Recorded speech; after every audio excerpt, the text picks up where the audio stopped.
주점 서빙이라든지 고깃집에서 불판 닦는 걸 한다든지 물건 들어오면은 막 다 실어다가 정리하고 일용직 같은 것도 했죠.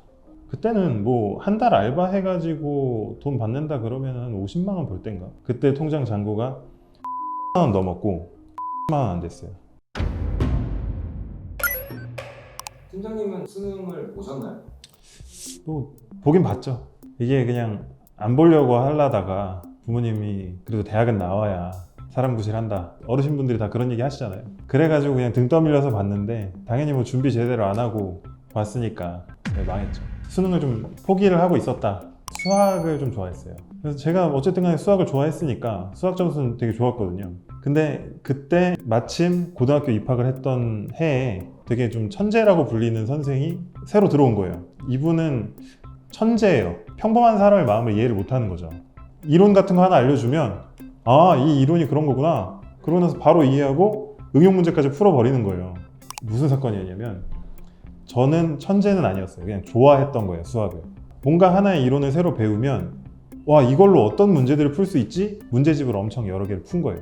근데 그 선생님은 저 같은 그런 머글들의 마음을 이해를 하지 못하는 거죠. 수업 시간에 나와가지고 문제를 풀어보라고 시키잖아요. 근데 저는 이론을 알려줘도 못 푼단 말이에요. 당연히 나가가지고 풀었는데 못 풀죠. 고등학교 1학년이면 솔직히 앞에 나가가지고 문제 못 푸는 거 민망하잖아요. 좀 쑥스럽고 창피하고 쪽팔리고 좀 웃기게 한 거예요. 아, 죄송해요 선생님, 제가 모르겠어요, 이렇게 한 거예요. 이 선생님은 자기가 새로 들어온 선생이니까 텃세라고 생각한 거예요. 아, 잘하는 애들 모아놓은 반이라고 해서 되게 기본 문제를 시켰는데 모른다라고 얘기하고 앞에 있는 애들 다 웃고, 그때부터 막 썽을 내기 시작하는 거예요, 저한테.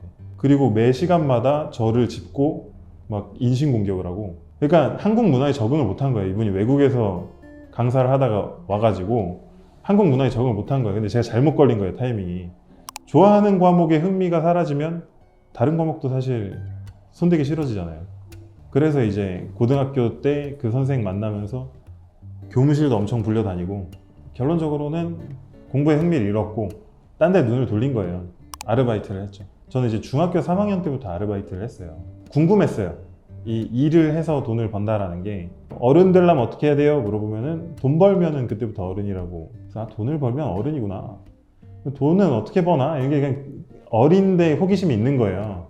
아는 형들이 있는데 그냥 간단한 거다. 처음에 뭐 전단지 알바 뭐 이런 거 있잖아요. 그거 몇 번 따라가서 전단지 알바도 좀 해보고 이제 고등학생 됐으니까 좀 더 할 수 있는 일들이 많잖아요. 이게 뭐 스스로 내가 아르바이트를 할 수 있는 사람이고 돈을 벌 수 있는 사람이구나 라는 생각이 있었던 거예요. 아, 어차피 이제 공부 흥미도 잃었는데 돈을 벌어야겠다. 주점 서빙이라든지 고깃집에서 불판 닦는 걸 한다든지 아니면 뭐 물류창고 같은 데가 있어요. 물건 들어오면은 막 다 실어다가 정리하고 일용직 같은 것도 있죠.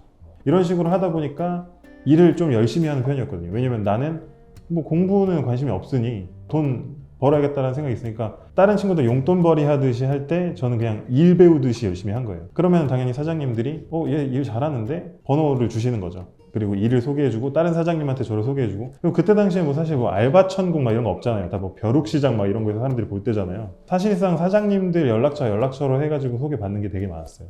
이 학교에는 나가 있어야 되잖아요. 제가 집에 알리고 알바를 한 게 아니기 때문에 방학 동안에 친구들이랑 멀리 여행 간다고 거짓말하고 며칠 알바 막 하고 뭐 놀러 나간다고 알바하고 막 이런 식으로 했거든요. 그때는 뭐 한 달 알바 해가지고 돈 받는다 그러면은 50만 원 벌 때인가? 사실상 아르바이트 해도 최저시급도 안 챙겨주는 때거든요. 그때 통장 잔고가 3천만 원 넘었고 4천만 원 안 됐어요. 1년에 그래도 아르바이트로 해가지고 한 1천만 원씩은 모은 거죠. 대학교라는 데가 결론적으로 취업이라는 꼬린 지점이 있으면 거기에 가기 위한 통과 의례 같은 거라고 생각을 한 거예요. 나는 지금 아르바이트로도 돈을 버는데 그게 곧 취업인데 대학이라는 데를 굳이 갈 필요가 있나? 대학교 등록금 막 한 학기에 몇백씩 내야 되는데 그 돈이 엄청 크다라는 게 체감이 되는 거예요. 아까운 거예요, 쉽게 얘기하면. 가지 말아야겠다. 거기 대학 가가지고 내가 몇백씩 내고 뭘 배우느니 그 기간에 그 돈을 내가 벌면 그거 가지고 뭐라도 더 할 수 있지 않을까. 여기까지 생각이 도달한 거예요. 부모님한테 알리질 않았어요. 기대하시는 게 있었어요. 꼬박꼬박 학교도 다 빠지지 않고 나가고 맨날 알바 끝나고 들어가지만 야자 끝나고 왔다고 얘기하고. 그러니까 부모님이 보시기엔 엄청 성실해 보였을 거잖아요. 그러니까 수시도 일단 넣었죠. 수시도 학교에서 늘하는 대로 해서 성적 맞춰서 넣었는데 갑자기 핸드폰에 전화가 오는 거예요. 네, 뭐 어디 대학교입니다. 요번에 수시 합격되셔가지고 절차나 이런 거 설명드리려고 연락드렸어요. 이렇게 온 거예요, 연락이. 그러면은 보통 학생들 같으면은 아, 네, 감사합니다. 그 어떻게 하면 되나 이렇게 돼야 되는데 저는 대학에 갈 생각이 없으니까 네? 아, 수시 합격했다고요? 저 그거 그냥 취소하면 안 돼요? 이런 거예요.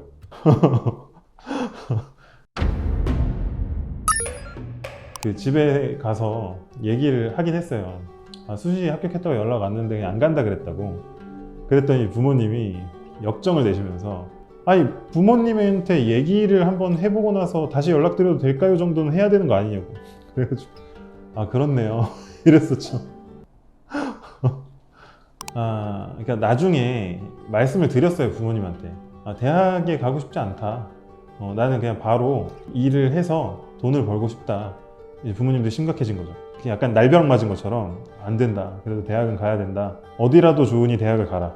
대학을 나오고 나서 돈을 벌어라. 딱히 제가 이렇게 반대할 만한 그런 게 없는 거예요. 왜냐면 경험이라도 해봐야 된다라는 거에 대한 경험에 대한 걸 좀 강조를 하셨고, 죽어도 가기 싫다라고 반대를 할 그런 것까지는 좀 안 되더라고요. 결국 설득을 당한 거죠, 쉽게 얘기하면.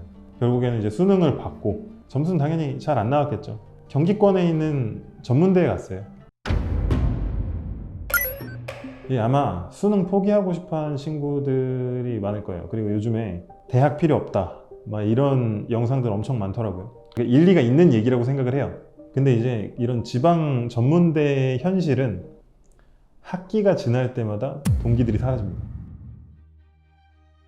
아, 막 너무 공감된다, 좀 조언을 구하고 싶다, 상담을 하고 싶다, 이런 분들이 많이 계셨거든요. 그래가지고 제가 댓글로 어떻게 해드리는 거에 대한 건 한계가 있을 것 같아서 상담 링크를 하나를 만들기로 했어요. 제가 지금 하고 있는 게 편입이나 이런 쪽으로 해서 공부 조금 성적 안 나오는 친구들 인서울이나 이런 대학으로 갈 수 있게 도와주는 일을 하고 있거든요.